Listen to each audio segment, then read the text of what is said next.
अंधेरी का traffic, airport की लंबी लाइनें और फ्लाइट मिस होने का डर। क्या आप भी इससे परेशान थे? तो खुश हो जाइए, क्योंकि अब नवी मुंबई का नया डीबी पाटिल इंटरनेशनल एयरपोर्ट पूरी तरह रेडी है। लेकिन क्या यहाँ से फ्लाइट सस्ती मिलेगी? क्या अटल सेतु से यहाँ पहुँचना सच में आसान है? आज के इस वीडियो में मैं आपको इस एयरपोर्ट की हर छोटी बड़ी डिटेल्स और फ्लाइट शेड्यूल बताने वाला हूँ। तो अपनी सीट बेल्ट बांध लीजिए और उड़ान भरने के लिए तैयार हो जाइए।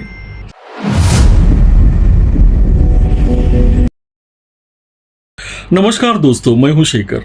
अगर आप मेरे चैनल में पहली बार आए हैं तो कृपया चैनल को लाइक, शेयर और सब्सक्राइब कीजिए, ताकि आने वाले मेरे अगले वीडियोस आप तक पहुंच सके। आपकी हर एक लाइक जो है हमारे लिए बहुत ही कीमती है। मुंबई वालों के लिए और पूरे देश के लिए 25 दिसंबर 2025 इतिहास के पन्नों में दर्ज हो चुका है। सालों का इंतज़ार ख़त्म हो चुका है। जिस एयरपोर्ट का हम बेसब्री से इंतज़ार कर रहे थे, वो नवी मुंबई इंटरनेशनल एयरपोर्ट अब चालू हो चुका है। पहली फ़्लाइट बेंगलुरु से आई और जब वो रनवे पर उतरी तो उसे वाटर कैनन सैल्यूट दिया गया। अब मुंबई दुनिया के उन बड़े शहरों में जैसे कि न्यूयॉर्क और लंदन की लिस्ट में आ गया है, जिनके पास दो इंटरनेशनल एयरपोर्ट हैं। आज के वीडियो में हम जानेंगे इस एयरपोर्ट की कुछ ऐसी बातें जो आपको हैरान कर देगी, तो वीडियो को एंड तक जरूर देखें। चलिए पहले बात करते हैं कुछ टेक्निकल डिटेल्स की।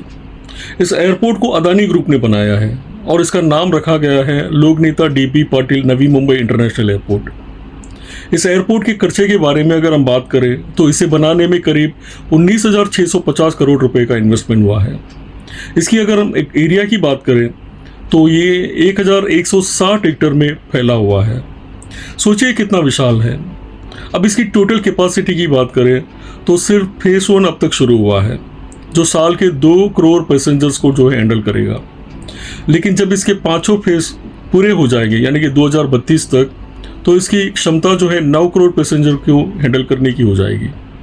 और अगर हम इसकी डिज़ाइन की बात करें तो इसका लुक किसी 5 स्टार होटल से कम नहीं है। इसका मुख्य टर्मिनल जो है कमल के फूल जैसा, यानी कि लोटस के आकार में बनाया गया है, जो देखने में बहुत ही खूबसूरत है। अब कुछ ऐसी बातें जो इस एयरपोर्ट को खास बनाती हैं। यह भारत का पहला ऐसा एयरपोर्ट है जो पूरी तरह डिजिटल और ग्रीन है। यहाँ आर्टिफिशियल इंटेलिजेंस और फेस रिकग्निशन जैसे टेक्नोलॉजी का इस्तेमाल किया गया है, जिससे आपको लंबी लाइनों में नहीं लगना पड़ेगा। ड्रोन शो का जलवा दिखाया गया है। इसकी शुरुआत से एक दिन पहले 1,515 ड्रोन्स ने आसमान पर अपने जो जलवा दिखाए, उसने सबके दिल जीत लिए। और अगर हम इसकी कनेक्टिविटी की बात करें तो ये सबसे बड़ी बात है। अगर आप मुंबई या पुणे से आ रहे हैं तो अटल सेतु की वजह से आप मिनटों में यहाँ पहुँच सकते हैं। फ्यूचर में यहाँ सीधा मेट्रो और यहाँ तक कि ओवरक्राफ्ट सेवा भी शुरू करने की प्लानिंग में है। अब आप सोच रहे होंगे कि आम आदमी को इससे क्या फ़ायदा होगा। देखिए, मुंबई का जो पुराना एयरपोर्ट यानी कि छत्रपति शिवाजी महाराज इंटरनेशनल एयरपोर्ट है, वहाँ बहुत ट्रैफिक रहता है। अब वहाँ का लोड कम हो जाएगा। नवी मुंबई, पनवेल, ताने और कल्याण के लोगों को अब अंधेरी जाने की ज़रूरत नहीं पड़ेगी। साथ ही यहाँ कार्गो टर्मिनल भी बहुत बड़ा है, जिससे बिजनेस और नौकरियों के नए मौके खुलेंगे। आने वाले कुछ हफ्तों में यहाँ उड़ानों की संख्या भी बढ़ जाएगी और फरवरी 2026 तक ये एयरपोर्ट 24 घंटे जो है चालू हो जाएगा। दोस्तों, अब बात करते हैं सबसे काम की चीज़। आप इस नए एयरपोर्ट तक कैसे पहुँचेंगे। नवी मुंबई एयरपोर्ट की कनेक्टिविटी को इतना तगड़ा बनाया गया है कि आपको ट्रैफिक की टेंशन कम हो जाएगी। अगर आप साउथ मुंबई या वर्ली की तरफ से आ रहे हैं तो अटल सेतु आपके लिए वरदान है। सीढ़ी से चढ़िए और सीधे चिरले होते हुए एयरपोर्ट पहुँच जाइए। जो सफ़र पहले 2 घंटे तक का था, वो अब सिर्फ 40 से 50 मिनट में पूरा हो जाएगा। उल्वे कोस्टल रोड, इसे खास तौर पर एयरपोर्ट को जोड़ने के लिए बनाया गया है। यह आपको सीबीडी, बेलापुर और नेरुल से सीधे टर्मिनल तक पहुंचा देगा। सैन पनवेल एक्सप्रेसवे, नवी मुंबई वासी और थाने के लोगों के लिए यह सबसे पुराना और भरोसेमंद रास्ता है। यहाँ से आप कामोटे या कलम्बोली के रास्ते से एयरपोर्ट जा सकते हैं। मेट्रो और ट्रेन, अभी के लिए सबसे नज़दीकी रेलवे स्टेशन थारगर है, जो नेरुल वुरन लाइन पर है।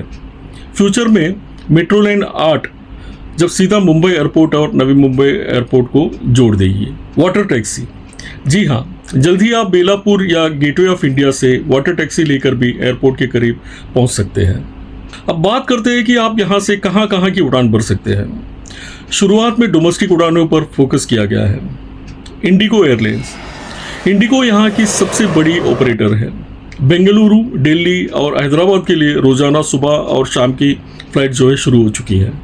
आकाशा एयरलाइंस, अगर आप गोवा या अहमदाबाद जाना चाहते हैं तो आकाशा एयर की फ़्लाइट्स दोपहर के समय यहाँ से उपलब्ध हैं। एयर इंडिया एक्सप्रेस, कोची और लखनऊ के लिए यहाँ से सस्ती और सीधी उड़ानें मिल रही हैं।